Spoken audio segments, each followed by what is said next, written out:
Hey KJ, so you're looking to see what types of classes or prereqs might be helpful as you're working your way towards getting your doctorate degree.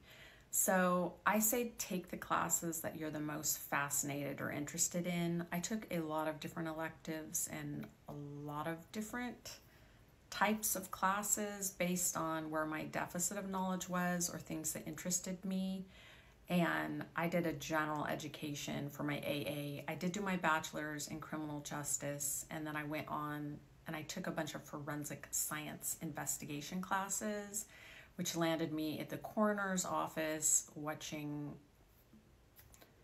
them cut open bodies for cause of death. And then I did a project at the Department of Justice on crime scene evidence.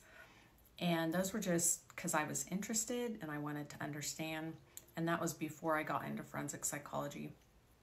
I would say things you could do to really get some raw experience is working at the psych hospital. So sometimes in any college program, you can take classes where you're placed at a work site and you get college credits. So I did that as well. I worked at the domestic violence shelter. And so I did domestic violence and sexual assault training and took crisis calls for rape, trauma, sexual assault, and ended up getting a lot of really raw experience from that. And you can also do that at any site, potentially.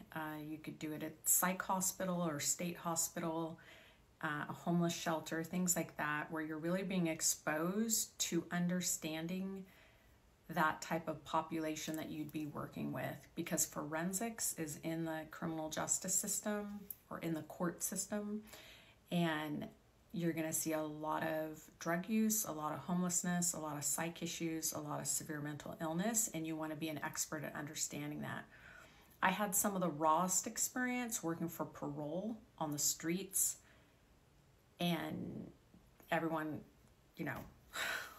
wanted to shank someone or were getting high, and it was just super high risk, dangerous position. But you really get to understand the problems that people are faced with, and sex offenders. I also ran a group. I created curriculum for female sex offenders and taught them. And so just challenging yourself. I mean, those are things that I'm not using now. But I would say take a variety of classes. You're going to get your doctorate and you're going to have all the classes that you need to get. But I would say get some raw experience through your practicum sites or different placement sites so you actually can apply that knowledge and get some real hands-on experience.